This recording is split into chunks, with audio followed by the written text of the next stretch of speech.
गृह मंत्री अमित शाह ने इस पर अपनी बात रखी, उसके बाद में कानून मंत्री ने इस पर बात रखी, लेकिन लगातार इसे लेकर जो है विपक्ष आक्रामक नजर आ रहा है। इसी के साथ ग्राफिक्स जरिए भी आपको इस अधिनियम के बारे में जानकारी देंगे। और 33% आरक्षण देने की बात यहां पर सामने आई है और अब तक 1996 में पहली बार यह प्रस्ताव लाया गया। 2023 में संसद में 33% आरक्षण बिल पास हुआ। 2026 में लोकसभा की सीटें 543 से बढ़कर 816 हुई हैं। महिलाओं के लिए 272 सीटें रखी गई। ये बदलाव के साथ में ये 3 नए बिल लेकर आए हैं। लागू कब होगा? 2029 लोकसभा चुनाव से ये बिल लागू होगा और ये बात भी पहले तय कर दी गई थी कि 2024 के बाद जो अगला चुनाव आएगा तब से ये बिल लागू होगा। राज्यों में सभी विधानसभा में भी ये लागू है। 50% सीटें बढ़ेंगी, 33% इसमें महिलाओं के लिए होंगी।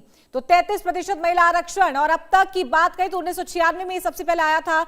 दुनिया में आबादी और सांसदों की संख्या, सबसे पहले बात करें आबादी तो 142 करोड़ भारत की है। सांसद यहां पर 543 हैं और प्रति सांसद आबादी है 26 लाख। और इसीलिए जो परिसीमन की बात है वो भी यहां पर निकलकर सामने आ रही है, जिसका विरोध लगातार विपक्ष करता हुआ नजर आ रहा है।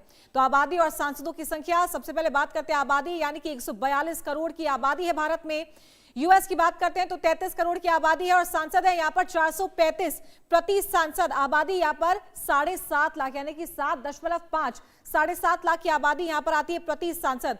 तो यहां पर बात हो रही है यूनाइटेड स्टेट्स की आबादी है 33 करोड़, सांसद है यहां पर 435 और प्रति सांसद आबादी जो है वो 7.5 लाख आ रही है। यानी कि भारत में जो इसकी संख्या है वो काफी ज्यादा है। और अगर और देशों से इसका कंपैरिजन अगर देखा जाए तो यहां सांसदों की जो संख्या है वो कम है, क्योंकि आबादी के बिहाफ पर, आबादी के बेसिस पर अगर देखा जाए तो भारत में आबादी 142 करोड़ है। तो यहां बात हो रही है यूनाइटेड स्टेट्स की। तो नारी शक्ति वंदन अधिनियम को लेकर आज विशेष सत्र जो है वो जारी है। और हमारे साथ बबीता चौहान जुड़ गए हैं, अध्यक्ष उत्तर प्रदेश राज्य महिला आयोग। बबीता जी, बहुत स्वागत है आपका इंडिया न्यूज पर। तो सबसे पहले ये मैं आपसे जानना चाहूंगी कि क्या आप सोच रखती हैं इस बिल को लेकर? 2023 में इसे लाया गया था, लेकिन अभी बदलाव के साथ इसे लाया गया है। जी बिल्कुल, मैं तो कहूँगी, मैं सारी देश की आधी आबादी की तरफ से माननीय प्रधानमंत्री जी का बहुत बहुत धन्यवाद देना चाहूँगी कि आज कम से कम ये दिन आया जो स्वर्णमय अक्षरों से ये लिखा जाएगा। आज ये इतिहास रचने का एक वो है, तो मैं तो बहुत बहुत आभार व्यक्त करती हूँ और धन्यवाद देती हूँ। जो लगातार विपक्ष आक्रामक नजर आ रहा है इस बिल को लेकर, फिर चाहे से बात कर लें समाजवादी पार्टी की और चाहे से बात कर ले AIMIM की, परिसीमन से जोड़कर इसे देखा जा रहा है। देखिए, मुझे लगता है कि ये कोई ऐसा मुद्दा नहीं है कि जिसमें विपक्ष को या किसी को भी कोई सवाल उठाना चाहिए, क्योंकि जब देश की आधी आबादी है तो भाई उसको क्यों नहीं मिलना चाहिए। मैं तो कहती हूँ 33% का आरक्षण आज माननीय प्रधानमंत्री जी लेके आए हैं, ये तो 50% होना चाहिए था, क्योंकि सब मानते हैं ना कि देश की आधी आबादी है और देश की आधी आबादी है उसको फिर भी इतना पीछे रखा गया है, तो इनको क्यों नहीं बर्दाश्त हो रहा। देखिए, मैं हर बार कहती हूँ और आज भी कह रही हूँ मैं कि महिलाओं का कोई ना धर्म है, ना कोई जाति है, ना कोई पार्टी है, ना कोई संगठन है। महिला है और ये भी सच है कि वो देश की आधी आबादी है। और अगर देश की आधी आबादी है तो किसी चीज में उनको पीछे क्यों रखा रहना, क्योंकि उनमें कोई कार्य क्षमताएं कोई कम नहीं है, उनमें कोई नेतृत्व करने की क्षमताएं कम नहीं है, उनमें किसी चीज का कोई ऐसा अभाव नहीं है जिसके लिए उनको पीछे रखा गया। ये भी एक साजिश थी महिलाओं के खिलाफ जिनको कभी आगे बढ़ने दिया ही नहीं गया। और आज ये मौका आया है। मैं कहती हूँ ये एक ऐतिहासिक क्षण है, इसका सबको स्वागत करना चाहिए, चाहे पक्ष या विपक्ष सबको। परिस्थितियों को लेकर बबीता जी, जो बात यहाँ पर उठ रही है कि वर्गों को बांटने का काम यहाँ पर भारतीय जनता पार्टी करेगी, केंद्र सरकार करेगी और उसी का फायदा जो है वो यहाँ पर सरकार को होगा, इसीलिए परिसीमन के साथ में इस बिल को जोड़कर लाया जा रहा है इस बार। वर्ग कहाँ बट रहे हैं इसमें भी अगर बांटने की बात कर रहे हैं तो मान्य मतलब अगर महिलाओं को बांटने की बात कर रहे हैं तो वो भी विपक्षी कर रहा है कि सब मुस्लिमों महिलाओं का अलग से आरक्षण होना चाहिए। कौन सा संविधान कहता है ये कि कौन सा संविधान कहता है कि महिलाओं का आरक्षण मुस्लिम और ये है, तो उसमें क्योंकि इसमें तो ये होना ही नहीं चाहिए ना कि हिंदू मुस्लिम में या कोई जाति बिरादरी या कोई पक्ष विपक्ष या कोई भी, महिलाओं के लिए ही तो। अगर भारतीय जनता पार्टी भी महिलाओं को जिस सीट से चुनाव लड़ाएगी तो निश्चित रूप से विपक्ष भी वहां महिलाओं को लड़ाएगा। अब वो उसकी मर्जी है, वो हिंदू को लड़ाए या मुस्लिम को लड़ाएगा तो महिलाओं को ही ना। तो इसमें उनका क्या नुकसान होने वाला है? जहां जो अच्छी महिला है वहां वो चुनाव लड़ाए, वो हिंदू हो या मुस्लिम हो, क्या फर्क पड़ता है इस चीज से? तो ये बेकार की चीजें हैं, क्योंकि उनके पास कोई ऐसा तथ्य नहीं है जिसके आधार पर वो ये कह सके। उनको सिर्फ और सिर्फ ये दिखाना है कि विपक्ष भी यहाँ है और विपक्ष भी बैठा हुआ है। बाकी मैं तो फिर भी कहूंगी, क्योंकि पूरे देश की महिलाएं अभी इस वक्त उनको टीवी पे देख रही हैं, क्योंकि आज हर महिला अभी इस वक्त टीवी से जुड़ी हुई है और उनकी हरकतों को भी सब देख रही हैं। ठीक है बबीता तो जी, इसलिए आप ये अपना बने- ज्यादा जी, विरोध जी। पैदा ना कराएं और इनको इसका खुल के समर्थन करना चाहिए। ठीक है बबीता जी, आप बने रहे हमारे साथ में। और आरती जोशी एक्ट्रेस हैं, वो भी हमारे साथ जुड़ गई। आरती जी, बहुत स्वागत है आपका इंडिया न्यूज पर। और बात यहाँ पर जब महिला सशक्तिकरण की होती है तो वो सिर्फ पॉलिटिकल पार्टीज की नहीं होती है या पर्टिकुलरली किसी डिपार्टमेंट की नहीं होती, सेक्टर की नहीं होती, वो पूरी देश की यहाँ पर बात हो रही है। महिला आरक्षण जो है आज उसे लाया गया, विशेष सत्र बुलाया गया था, उसे पास कर दिया गया है। क्या फील हो रहा है विमेन एम्पावरमेंट को लेकर? क्या आप इसे लेकर सोचती हैं? बहुत बहुत अच्छा लग रहा है। मैं आपको थोड़ा सा क्लियर कर दूं कि ये बिल सबसे पहले 1996 में प्रस्तुत किया गया था। जी। आप देखिएगा 1996 में, आज हो रहा है 2026, 2023 में भी 1996 में उसको प्रस्तुत किया गया। 27 साल बाद वापस 2023 में वड़ा प्रधान श्री नरेंद्र भाई मोदी ने इसकी रजूआत की वापस, तब जाके उसको सम्मति मिली और आज जाके प्रस्तुति हो रही। मतलब ये लड़त छोटी नहीं थी, 27 साल की लड़त है। स्त्रियों को सम्मानित करने के लिए ये 27 साल की लड़त है, आज जाके परिपूर्ण हुई है। तो ये हम लोगों के लिए बहुत बहुत बड़ी बात है। हम कह सकते हैं कोई एक इंसान ठान ले कि अगर कुछ करके दिखाना है तो हमारे बड़ा प्रधान जी नरेंद्र भाई मोदी ने यही किया कि नारियों को सम्मान देना है बाय हुक और कुक। तो ये जो 27 साल की लड़त थी, आज उन्होंने परिपूर्ण करने जा रहे हैं वो। सो आई बोले ना, ये 16, 17, 18 ये दिन, ये तारीखें सच में इतिहास में स्वर्ण अक्षरों से लिखी जाएगी, जिसमें हर एक औरत के सिग्नेचर होगी, सबके चेहरे पर आज स्माइल होगी। और ये इतनी बड़ी बात है कि ऐसा नहीं है कि हमेशा हम रूढ़ी चुस्त रहे तो सिर्फ घर में ही महिला बोल सकती है, उसका बाहर बोलना माना नहीं जाता, गिना नहीं जाता। अब कायदेसर हो चुका है, सब कुछ ऑफिशियली हो चुका है।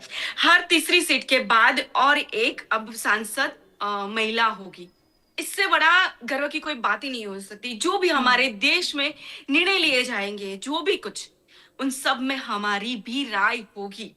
सो ये इतनी बड़ी बात है महिलाओं को सम्मान देने की, जिसका शब्दों में बयान नहीं किया जा सकता। ये 33% इज नॉट जस्ट नंबर, ये नारियों का सम्मान है, रिस्पेक्ट है। आई थिंक ये बोलूं कि जैसे मैडम ने बोला पहले, ये हक है हमारा।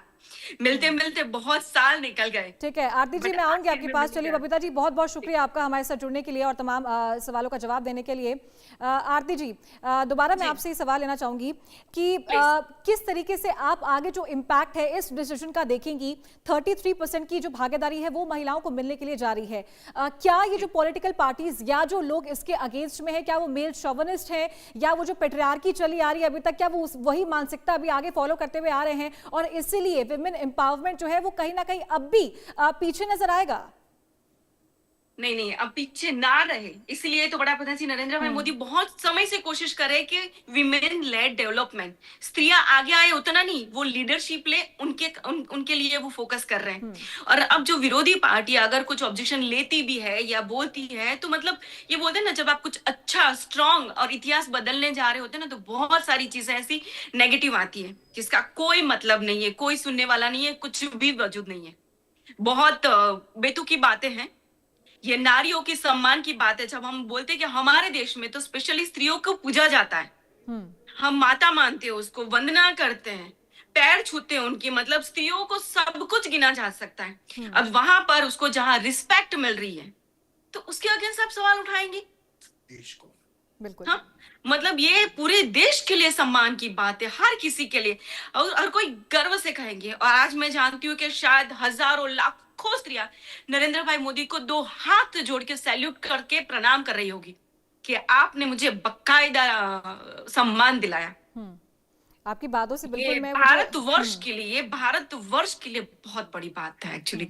बिल्कुल। I feel so happy. मैं बॉलीवुड एक्ट्रेस हूँ, फिल्म इंडस्ट्री में काम करती हूँ, और साथ ही साथ में मैं बीजेपी की विचारसरणी से भी बहुत बहुत प्रभावित हूँ। मैं उसमें भी कार्यरत हूँ। एंड आज मुझे इतना गर्व हो रहा है कि मैंने कितनी सही जगह पर मैं काम कर रही हूँ, कितनी सही लोगों के साथ हूँ। So I feel so proud। मैं सारी औरतों के लिए, पूरे इंडिया की सारी विमेन्स की ओर से मैं नरेंद्र मोदी साहब की सीरियसली उनका धन्यवाद करना चाहती हूँ। मैं बिल्कुल आरती जी, मैं वो इंटेंसिटी फील कर पा रही हूँ कि वो कितनी खुशी आपको फील हो रही है कि अब महिलाएं वाकई सशक्त होंगी और हर सेक्टर में अब वो सशक्त होंगी। फिर चाहे से वो एजुकेशन में हमारी महिलाएं आगे बढ़ रही हो, चाहे से वो एंटरप्रेन्योरशिप में वो आगे बढ़ रही हो, और अब पॉलिटिक्स में भी उसी रफ्तार के साथ में और कदम से कदम मिलाकर के आगे बढ़ पाएंगी।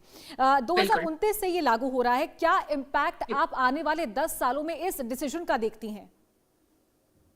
बहुत जबरदस्त होगा यार, क्योंकि एक सिंगल साइडेड अब डिसीजन नहीं होगा। अब कोई सवाल नहीं उठाएगा कि ये क्यों हुआ, ये कैसे हुआ, क्योंकि संसद में अब महिलाएं भी होगी। सबका रिव्यू लिया जाएगा, सबकी बातें सुनी जाएगी, और उसके बाद जो निष्कर्ष निकलेगा वो कुछ अलग ही होगा। सो ये सबके फायदे के लिए रहेगा, सबको पावरफुल बनाएगा, सबको वो एनर्जी देगा, क्या बोलते हैं आप, एक पावर जो बोलते हैं, एक बूस्टिंग जो बोलते हैं, वो मिलेगा। बिल्कुल। और साथ ही अगर बात करें बॉलीवुड की, तो तमाम एक्ट्रेस हैं जो पॉलिटिक्स के अंदर आई हैं और एक वो भी एक तरीके से इंस्पिरेशन के तौर पर काम करे। कंगना रनौत की अगर बात करें और जया बच्चन की अगर बात करें, हेमा मालिनी की अगर बात करें, तो वो वाकई में उन लड़कियों के लिए जो अपने इस पैशन के साथ साथ पॉलिटिक्स में आना चाहती हैं, तो उनके लिए भी मुझे लगता है कि एक बूस्टर की तरह ये काम करेगा ये डिसीजन, क्योंकि अब भागीदारी ज्यादा हो गई है। बिल्कुल बिल्कुल 100% ये करेगा। ऑलरेडी विमेन्स बहुत अच्छे से काम कर रही है, बहुत अच्छे से अपने आप को डेवलप कर रही है, आगे बढ़ रही है। जैसे मैंने कहा कि हमारे वड़ा प्रधान जी हमेशा कोशिश करते हैं कि विमेन लेड डेवलपमेंट, सिर्फ काम मत करो, लीडरशिप लो, आगे बढ़ो। और उनके लिए ये जो वापस से 33% आया, वो और ज्यादा बूस्टिंग और पावर का काम करेगा। मतलब मैं वर्ड्स में नहीं बोल सकती, बट आप रिजल्ट आगे देखेंगी कुछ साल में। अब बोले कि कुछ अच्छी चीज करने के लिए कितनी मेहनत होती है। शायद राम मंदिर बनने में, सॉरी ऑफ बीट बात कर रही हूँ, राम मंदिर बनने में कितने सालों निकल गए। भगवान को भगवान हूं मैं, मतलब मैं हूं, मैंने यहाँ पर जन्म लिया है, ये मेरी जगह है। उसी जन्मभूमि पर वहां पर उनकी मंदिर बनाने के लिए कितने सालों निकल गए, और उसमें भी हमारे बड़ा प्रधान श्री नरेंद्र भाई मोदी की मेहनत से, उनकी सूझबूझ से। समय की कमी है आरती जी, माफी चाहूंगी, पर बहुत बहुत शुक्रिया आपका हमारे साथ जुड़ने के लिए और आपके ये व्यूज हमें बताने के लिए।